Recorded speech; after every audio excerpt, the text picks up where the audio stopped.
Halo semua, Assalamualaikum warahmatullahi wabarakatuh. Bertemu lagi dengan saya, Invi Sulistiawati dari jurusan Teknologi Hasil Perikanan, Fakultas Perikanan dan Kelautan Universitas Riau. Nah, pada kesempatan kali ini saya akan menjelaskan tentang fluida statis, yang dimana itu merupakan mata kuliah dari fisika dasar, yang dikaji langsung oleh Bapak Ronald Mangasih Hutauruk, STMT. Kita langsung ke slide ya. Nah, jadi di sini saya sudah mempunyai slide yang berupa PowerPoint. Kita langsung aja.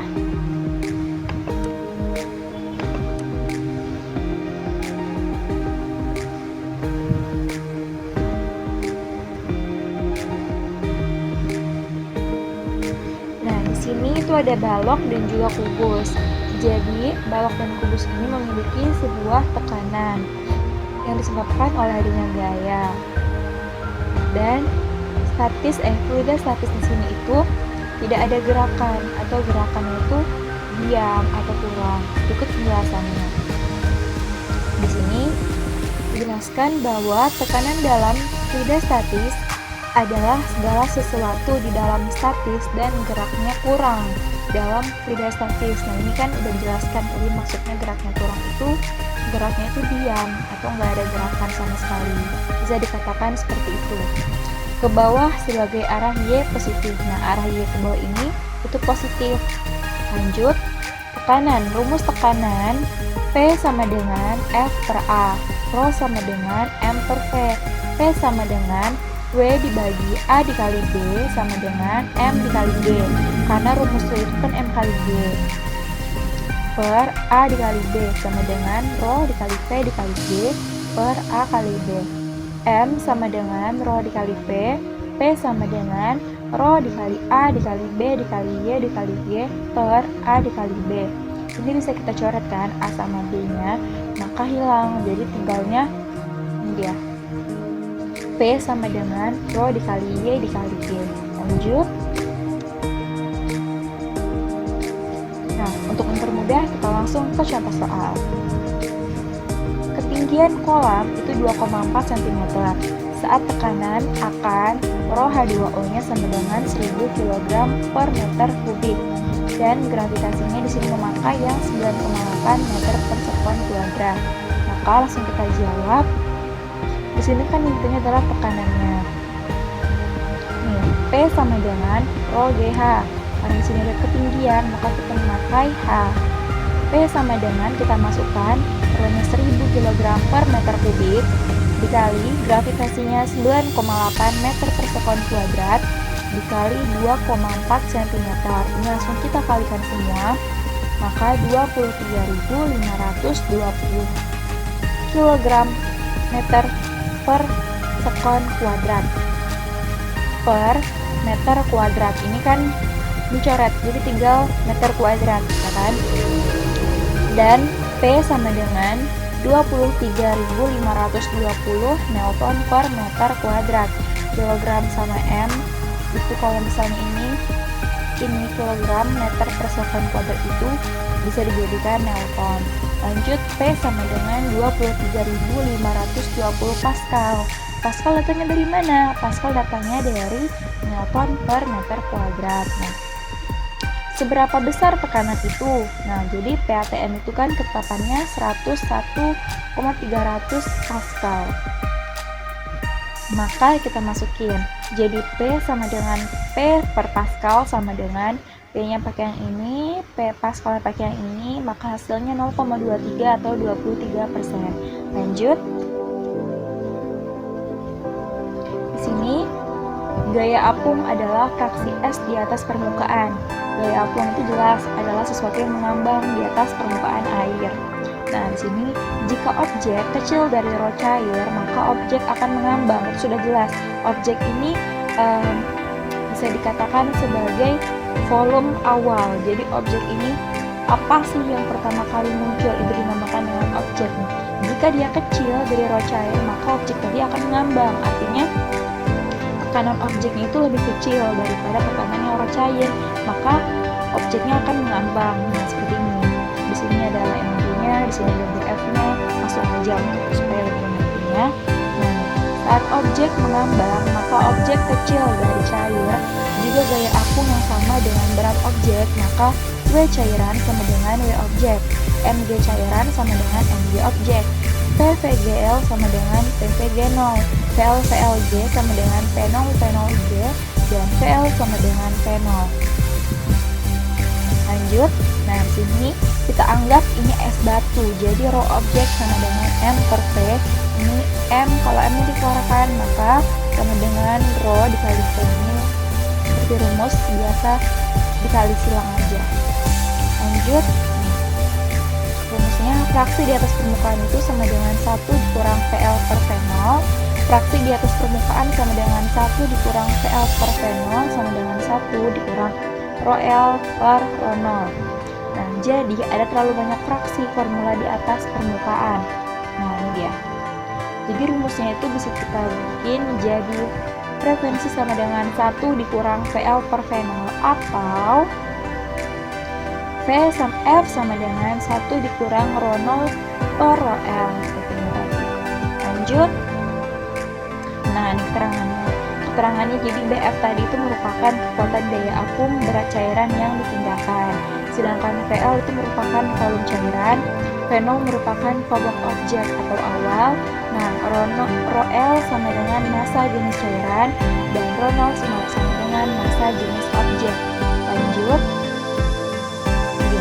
kekuatan terhadap dinding di bawah air. Jadi bagaimana kekuatan dinding di bawah air? Ini dia penjelasannya.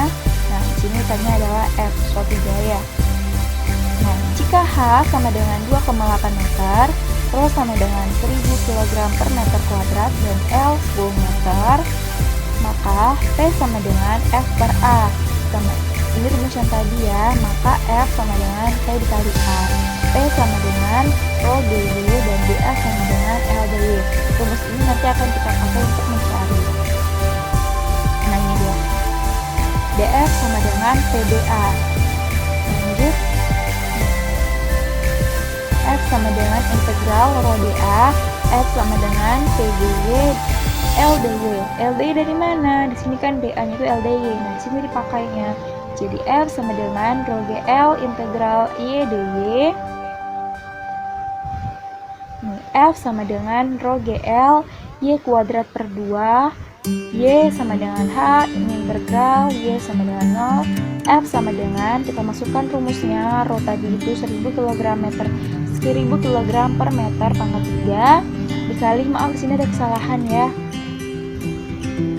4,8 meter per sekon kuadrat dikali 10 dikali 2,8 kuadrat dikali 1/2. Nah, jadi dapatnya 38,4,160 Newton.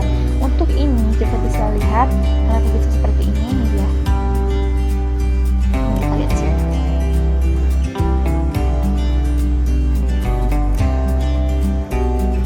Ini dia. Tekanan berubah secara linear dengan kedalaman. Jika kita mengambil P rata-rata itu sama dengan rho GH rata-rata. Jadi P rata-rata sama dengan rho GH per 2, itu dapat GH per 2 per 2. Jadi F sama dengan PAV dikali A, F sama dengan rho GH per 2 LH, F sama dengan rho GLH per H kuadrat dibagi 2. Nah, lanjut di sini formula P Gauge sama dengan P total ditambah P ATM, P total sama dengan P Gauge ditambah P ATM. Nah, contoh, temukan tekanan total dari titik ini. Nah, ini berapa sih tekanannya?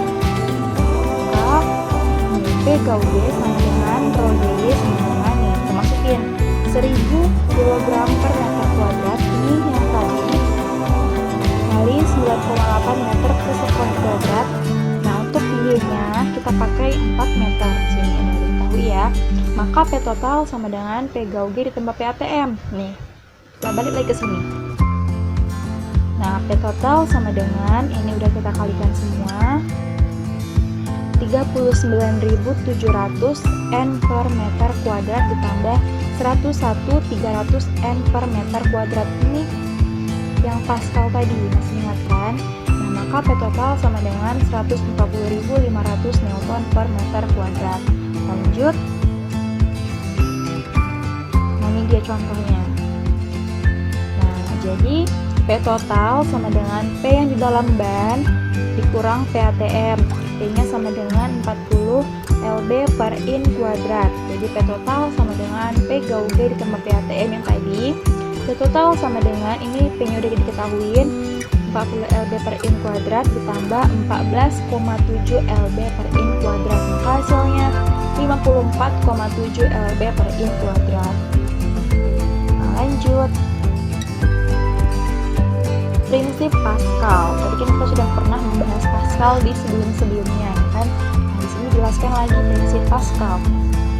Nah, prinsip Pascal itu menyatakan bahwa dalam wadah tertutup yang berisi cairan, tekanannya sama di setiap tempat.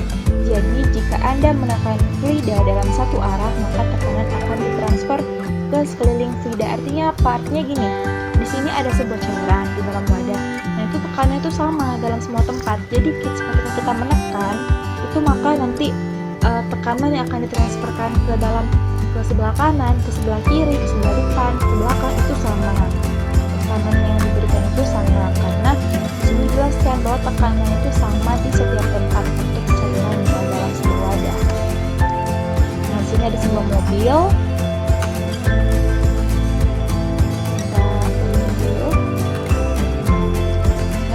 Ada gambar sebuah mobil di mana W-nya itu 2000 lb, A2-nya sama dengan 100 in kuadrat, di sini A1-nya sama dengan 2 in kuadrat, dan ini P1-nya ini untuk ke atasnya. Kita lanjut.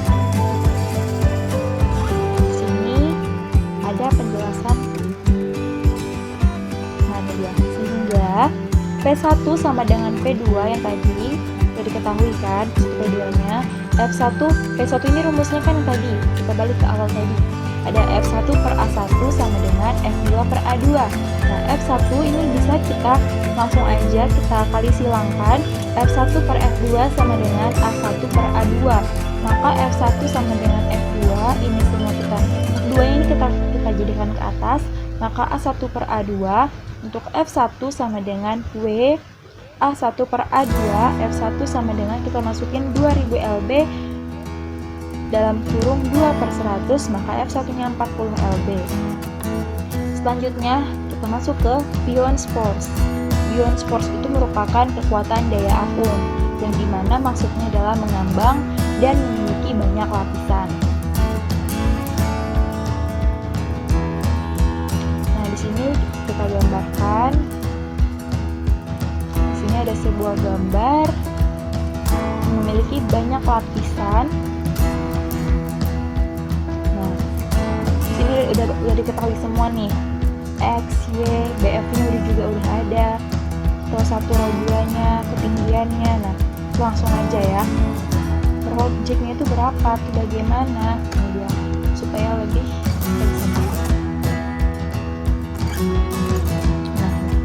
lapisan atas memiliki kerapatan yang lebih rendah. Jadi yang tadi row 1 lebih kecil dari row 2 ini. Row 1 lebih kecil dari row 2. Kelihatan kan ini lebih rendah dibanding yang ini. Lanjut.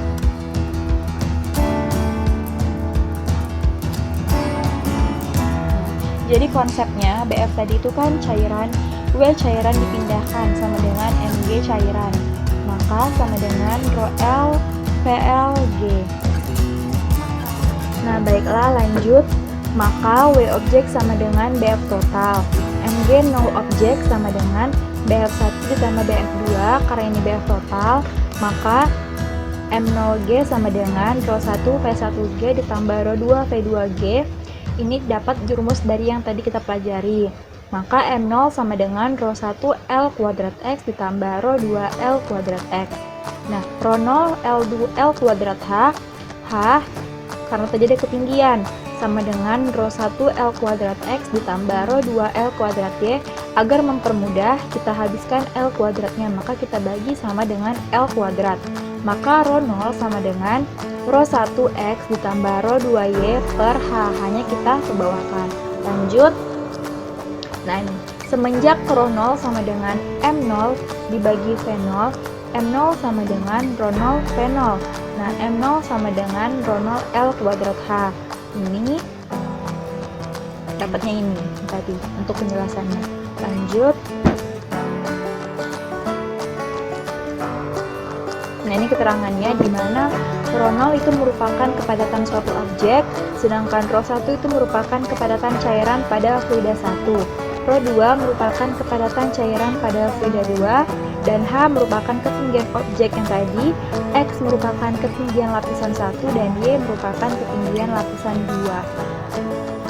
Selanjutnya, masih tentang Bion's force, yaitu kekuatan daya apung.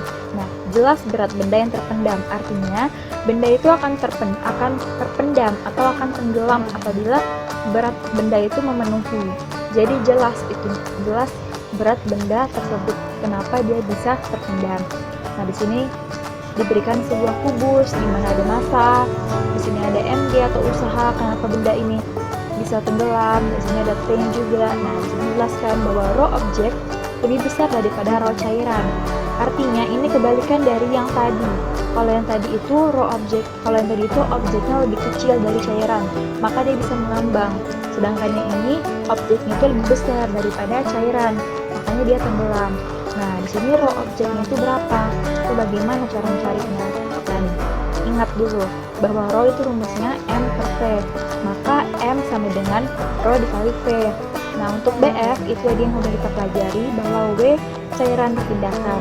Nah, ketegangan saat benda tersuspensi dalam cairan itu T sama dengan Mg dikurang BF. Nah, WAP itu merupakan saat berat terlihat, sedangkan W itu berat benda. Ini dia gambarnya juga. Di sini ada nih gambar bahwa dia itu di dalam cairan dan benda itu tenggelam. Nah, selanjutnya di sini udah ada rumusnya, yaitu BF sama dengan rho cairan V cairan G, BF sama dengan W dikurang WAP sama dengan rho cairan V cairan G, dan V cairan sama dengan W dikurang WAP per rho cairan G. V cairan sama dengan BF, ini pakai yang tadinya ini, per rho cairan G, maka sama dengan V objek, seperti V objeknya.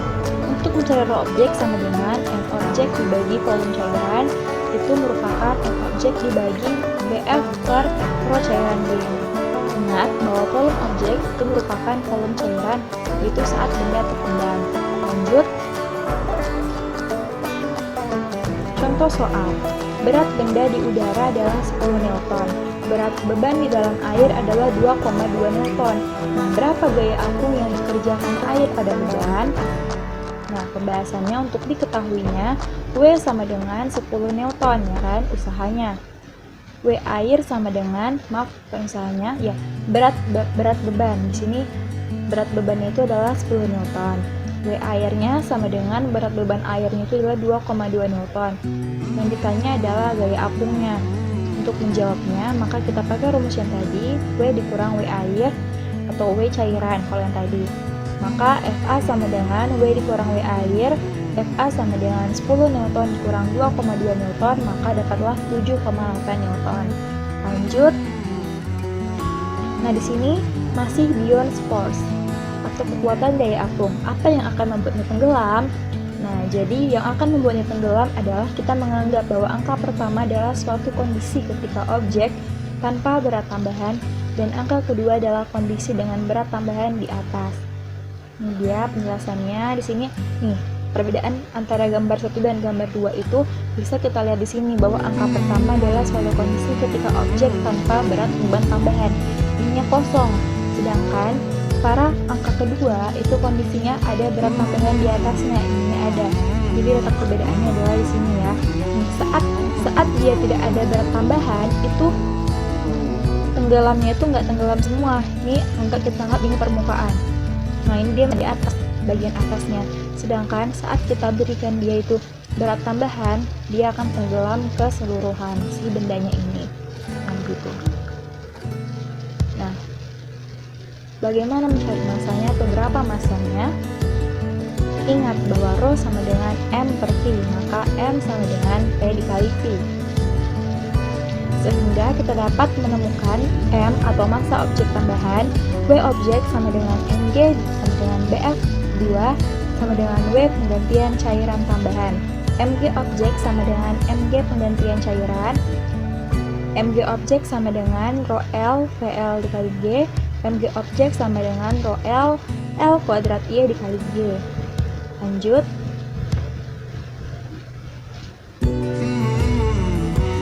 Nah ya, M sama dengan rho L kuadrat Y, atau M sama dengan rho L delta P tenggelam. Oke, baiklah. Selesai sudah penjelasan kita hari ini tentang fluida statis. Terima kasih telah mendengarkan, terima kasih telah menonton. Apabila saya terdapat kesalahan, saya mohon maaf. Wabillahi taufiq wal hidayah. Wassalamualaikum warahmatullahi wabarakatuh.